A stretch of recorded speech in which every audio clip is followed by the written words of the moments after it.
Gloire à ton nom, Seigneur. Gloire à ton nom, Emmanuel. Au nom de Jésus-Christ, nous avons ainsi prié, nous disons Amen. Voilà, nous sommes en train de voir toujours la famille des sacrificateurs. Cela nous a conduit à comprendre que le royaume des sacrificateurs, c'était aussi le royaume des saints. Et à plusieurs reprises, nous avons compris que tout ce que Dieu a fait dans l'Ancien Testament, notamment avec les sacrificateurs, c'était pour nous aussi les chrétiens.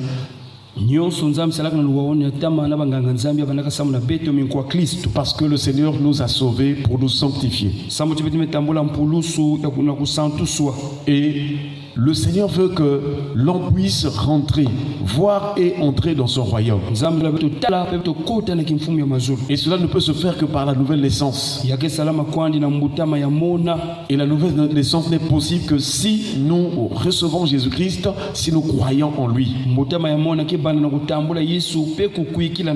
Et nous avons vu la raison pour laquelle le Seigneur Jésus a apporté sur la terre le royaume de Dieu. C'est un royaume qui vient des cieux. Il est différent des royaumes de la terre. C'est pourquoi même lorsque le diable est allé tenter Jésus pour lui dire: si tu te prosternes et m'adores, je te donnerai tous les royaumes du monde et leur gloire, Jésus n'a pas fléchi.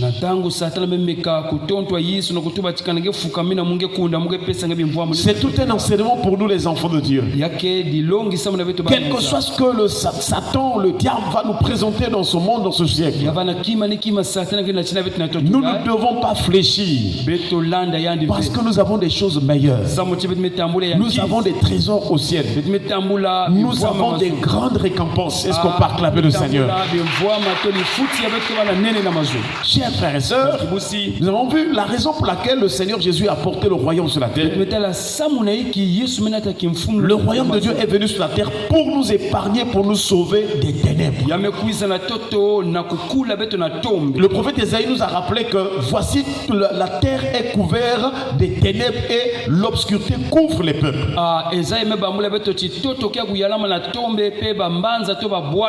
Donc il y a des choses que nous voyons qui sont attrayantes dans ce monde, qui attirent. C'est une illusion, chers frères et sœurs. Il y a des choses qui attirent sur cette terre, mais derrière lesquelles se trouve la mort. Il y a une voie large par laquelle beaucoup de gens vraiment se sont lancés. Mais cette voie conduit à la perdition. Voilà pourquoi Jésus est venu avec l'évangile, la bonne nouvelle, pour nous sauver. Sauver ceux qui vont croire en lui et faire sa volonté. Donc le royaume de Dieu nous épargne de les ténèbres, nous épargne de tout ce qui est obscurité dans ce monde. Et nous sommes en train de voir aussi quelles sont les significations des ténèbres dans la Bible. Nous avons vu que les ténèbres signifient la frayeur, la peur. Si ta vie chaque fois est dans la peur, alors sur le plan spirituel, les ténèbres te couvrent. Mais ce matin, je te dis, ne crains rien. Est-ce qu'on peut acclamer le Seigneur? Le Seigneur l'Éternel a dit à Abraham: Abraham, ne crains rien. Je suis ton bouclier et ta récompense sera très grande. Alléluia. Amen. Chers frères et sœurs, l'obscurité aussi ou les ténèbres signifie aussi le jugement des impies ou des méchants. Nous avons vu comment Dieu a jugé l'Égypte. Comment aussi hier soir nous avons vu comment que la prière de l'apôtre Paul a apporté l'obscurité et a frappé d'aveuglement Elimas le magicien au bar Jésus.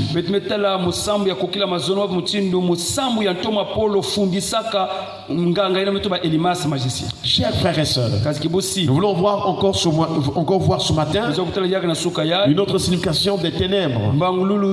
Les ténèbres veut dire aussi l'aveuglement. Les ténèbres veut dire une condition misérable. Je vous assure, chers frères et sœurs, aujourd'hui, vous voyez la souffrance de la vie des hommes, des femmes. Il y a des cas où tu vas voir toute une famille souffre. Dieu ne nous a pas créés pour souffrir. La souffrance est venue après le péché, après la chute. Voilà pourquoi le diable tient les gens dans la souffrance à travers la vie de péché. Mais si nous nous sanctifions, si nous nous donnons totalement au Seigneur, nous serons délivrés des souffrances imposées par le diable. Voilà pourquoi il est dit dans 1 Pierre chapitre 5, je pense, à partir du verset 8 jusqu'au verset 9, le Seigneur dit: soyez sobres, veillez, car votre adversaire le diable rôde autour de vous comme un lion rugissant, cherchant qui il dévorera. Et le verset 9 il dit: résistez-lui avec une foi ferme. Est-ce qu'on peut acclamer le Seigneur? Résistez-lui, car les mêmes souffrances sont imposées à vos frères de le monde. Ne dis pas que je suis la seule qui souffre. Moi là je ne comprends pas ma vie. Il n'y a que moi. J'aimerais te dire ce matin, il n'y a pas que toi qui souffres. Il y a des gens qui souffrent plus que toi. Si on te parle des situations d'autres personnes, tu vas dire que moi je suis même mieux. Donc le diable a pour but de faire souffrir les hommes. Voilà pourquoi Jésus-Christ est venu. La Bible appelle l'homme habitué à la souffrance. Jésus a accepté de souffrir pour nous délivrer la souffrance que le diable nous imposait. Et aujourd'hui, chers frères et sœurs, puisque Jésus avait tout accompli, il a tout payé. C'est possible que tu quittes la vie de souffrance, que tu sois en paix et dans la joie. Car Jésus a tout accompli. Et je prie que le Seigneur change ta vie. Dans tout domaine où tu es en train de souffrir, que le Seigneur te délivre et t'accorde la paix et le bonheur. C'est possible. Enlève les mauvaises pensées. Enlève les mauvaises idées. Ah, moi là, je veux mourir comme ça. Non, ça changera au nom de Jésus. Il a dit: ne t'ai pas dit, si tu crois, tu verras la gloire de Dieu. Est-ce qu'on peut acclamer le Seigneur? Le juste vivra par la foi. Laisse les gens se moquer de toi. Laisse les gens t'abandonner. Ce qui compte dans ta vie, c'est ta foi, ton espérance et ton amour envers Dieu. Si tu portes tes regards sur la personne de Dieu, le Seigneur t'accordera la grâce.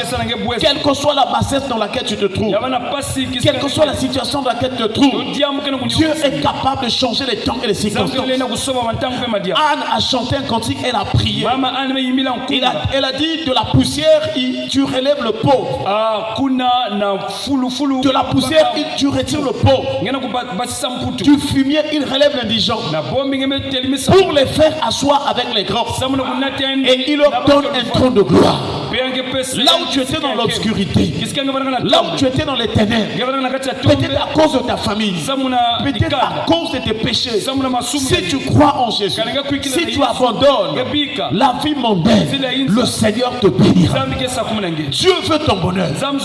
Ah, dis à celui qui est à tes côtés: Dieu veut ton bonheur. Et le diable a amené les gens dans un niveau où les gens ne croient plus que ça va marcher. Mais j'aimerais te dire que ça va marcher si tu as la foi en Jésus-Christ. Nous allons prendre l'histoire d'un homme. Il s'appelle Bartimée. Répète après moi: Bartimée. Il était mendiant aveugle. Mendiant aveugle. C'est-à-dire mendiant, une personne qui n'avait pas de moyens, qui vivait que des aumônes, des choses qu'il demandait aux gens.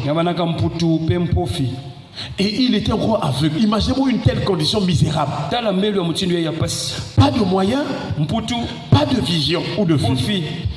Toi au moins tu es en train de voir.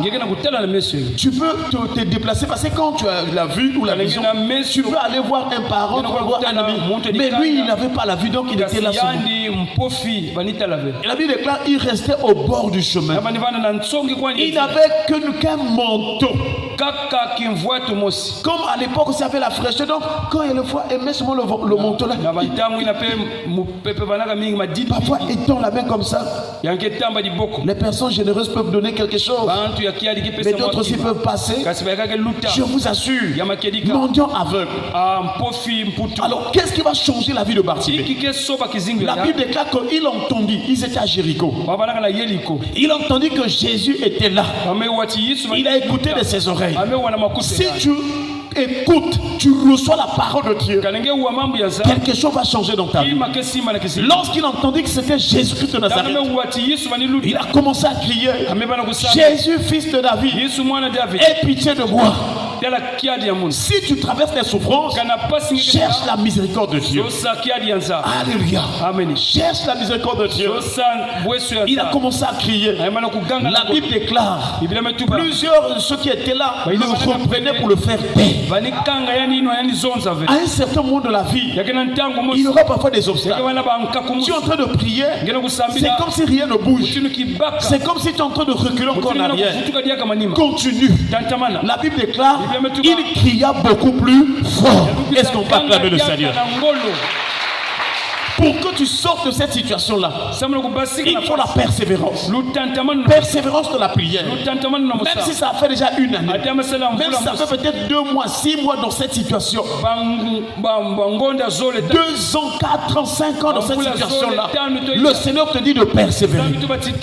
Et Bartimée a continué à prier: Jésus, fils de David, aie pitié de moi. Chacun suivait Jésus pour aller toucher, pour recevoir sa guérison. Mais lui, à travers son cri est parvenu jusqu'à Jésus. Et Jésus s'est arrêté. Est-ce qu'on peut acclamer le Seigneur?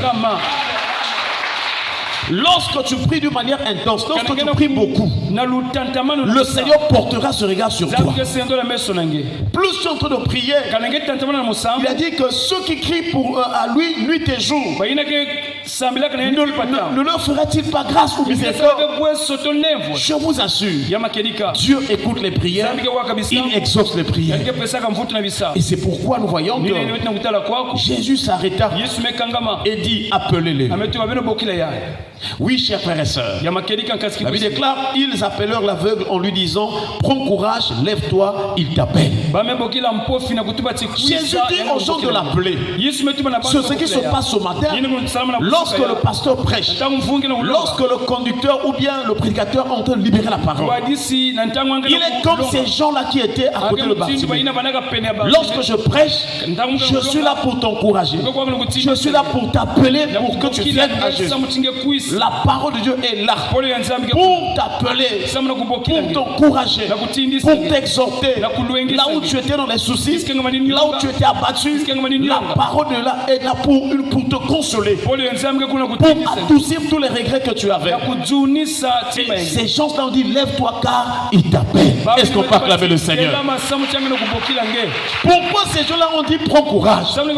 Parce que ces gens-là, ils voyaient, ils savaient que quand Jésus appelle une personne, c'est une nouvelle saison, c'est un nouvel départ. Je t'assure, si vraiment Jésus t'a appelé, ça changera. Quel que soit le type de famille d'où tu es sorti, ça changera. Car lorsque Dieu décide de bénir, de visiter une personne, il ne tient pas compte du type de famille.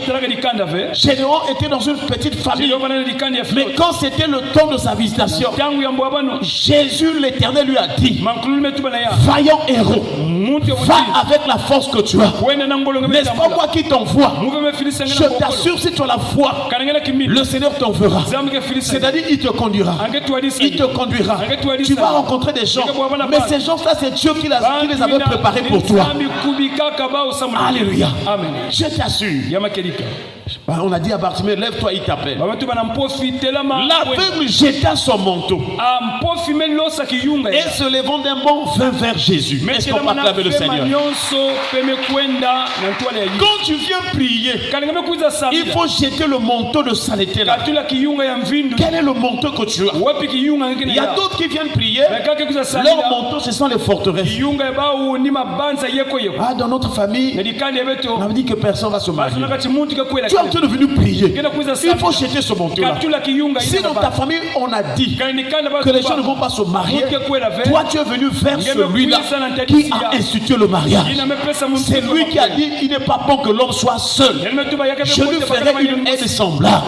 Je vais te dire, tu es une aide semblable d'un homme, d'une personne que tu vas rencontrer. Alléluia. C'est encore possible. Voilà pourquoi tu ne dois pas garder tes pensées. Oh non, moi j'avais aimé un tel, il m'a déçu, elle m'a déçu. Je pense que tous les hommes sont pareils. Je pense que toutes les femmes sont pareilles. Non, tout le monde n'est pas pareil. Il y a toujours des cas particuliers. Il y a des exceptions. Si tu as rencontré des mauvaises personnes, Dieu te fera rencontrer aussi avec des bonnes personnes. David était berger. Il est allé, mais quand Dieu l'a choisi, il a rencontré une bonne personne. Et cette personne s'appelle Jonathan. Est-ce qu'on peut acclamer le Seigneur? Jonathan, un prince, il a pris ce qui était à lui. Il a donné à David. C'était le signe que David deviendra aussi roi. Nous prions que Dieu te fasse rencontrer avec des gens qui vont te donner des choses qui sont le signe de ton élévation au nom de Jésus. Mets ta confiance en Dieu. Chers frères et sœurs, nous voyons donc Bartimée va se lever. Il va jeter son manteau. Quel est le manteau que tu as? Est-ce que ce sont les soucis? Peut-être que tu ne crois pas que tu vas être guéri. Tu ne crois pas que tu vas voyager. Tu ne crois pas que ta vie va changer. Non, frères et sœurs, il faut avoir la foi. La foi, c'est la vie des enfants de Dieu. C'est la vie des chrétiens. Si tu n'as pas la foi, ça ne marche pas. Il faut impérativement avoir la foi. Même quand tu sens que tu es combattu dans ton cœur, même quand il y a des pensées qui te disent que non, ça ne marchera pas. Tu as vu un tel, elle aussi était dans la même condition que toi. Elle aussi, elle a souffert la même chose. Ça ne marchera pas. Dis à cette voix, arrière de moi, Satan. Je sais que mon Rédempteur est vivant. Il se lèvera pour moi. Que le Seigneur te bénisse ce matin. Que le Dieu qui a visité Bartimée te bénisse. Bartimée a jeté le manteau. Peut-être ton manteau c'est la colère. Tu as dit tu vas te fâcher. Et pour rien tu te fâches. Il faut jeter ce manteau là. Dis à celui qui est à tes côtés, jette ton manteau là. Maman c'est le manteau là, jette le manteau. Jette le manteau.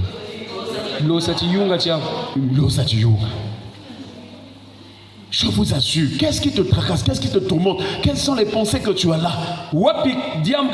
Jésus te dit, jette le manteau. Parce qu'il veut te faire du bien. Et donc, il jeta son manteau, il vint vers Jésus. Donc, si tu viens à Jésus avec des problèmes, moi, vraiment, je pense que ça ne marchera pas. Il faut d'abord enlever ces mauvaises habitudes. Il dit que je crois. Puisque Jésus m'a appelé, je suis venu à la prière. Devant Jésus, ça marchera. Alléluia. Amen. Je ne sais pas si je me fais comprendre. Et c'est là où Bartimée va s'approcher de Jésus. Jésus, prenant la parole, lui dit: que veux-tu que je te fasse? Voilà ce que Dieu te demande ce matin. Tu viens à la prière. Quelle est la priorité? Quel est le sujet? Si Dieu te dit ce matin, que veux-tu que je te fasse? Quelle est ta réponse? En tout cas, le temps nous manquerait. J'aurais voulu même le faire tout à l'heure. Si on pose les questions, vous allez entendre les réponses. Il y a d'autres qui ne savent pas ce qu'ils veulent que Dieu fasse pour eux. Ah, peut-être qu'il fasse ce qu'il veut. Bartimée savait pourquoi il criait. Et quand on lui a dit, que veux-tu que je te fasse? Il dit, Rabouni, que je recouvre la vue. Est-ce qu'on peut acclamer le Seigneur? Quel est ton problème? Quelle est ta situation? Que je recouvre la vue. Que je voie clair. Que j'aille de l'avant. Que je puisse vraiment être prospère. Que je vive la bénédiction de Dieu. Que veux-tu que Dieu fasse pour toi? Quel est ton sujet de prière d'abord première? Bartimée, pour lui, c'était le recouvrement de la vue. Et dès que Jésus a écouté cela, et voyant tous les actes de foi que Bartimée avait posés, Jésus lui dit, va, ta foi t'a sauvé. Aussitôt il recouvra la vue et suivit Jésus dans le chemin. Est-ce qu'on peut acclamer le Seigneur? C'est là où nous voyons Ésaïe avait déjà dit ces choses-là. Le recouvrement de la vue. Dans Ésaïe chapitre 29 verset 18, la Bible déclare, en ce jour-là, les sourds entendront les paroles du livre. Est-ce qu'on peut acclamer le Seigneur? Donc Bartimée est en train de vivre l'accomplissement de la prophétie d'Ésaïe aussi. Il dit que quand ce jour-là arrivera, les sourds entendront les paroles du livre et délivrés de l'obscurité et des ténèbres, les yeux des aveugles le verront. Alléluia. Que le Seigneur nous délivre de la mendicité, de la pauvreté, de la misère, de la sécheresse, comme il a délivré Bartimée, qu'il nous ouvre les yeux, qu'il nous oriente, qu'il nous donne des bonnes idées, qu'il nous donne l'intelligence pour que nous fassions des choses qui vont emmener la bénédiction, qu'il nous utilise puissamment, qu'il renouvelle notre intelligence, que nous puissions connaître ce que Dieu veut, car quiconque fait la volonté de Dieu sera béni au nom de Jésus. Que la bénédiction éternelle soit sur nous ce matin. Au nom de Jésus-Christ. Amen. Mais si on était dans la prière, nous allons remercier le Seigneur pour sa parole. Et nous voulons prier le Seigneur au nom de Jésus. Merci Seigneur pour ta parole. Oh Jésus, merci Seigneur. Gloire à ton nom de notre Père. Gloire à ton nom Dieu puissant.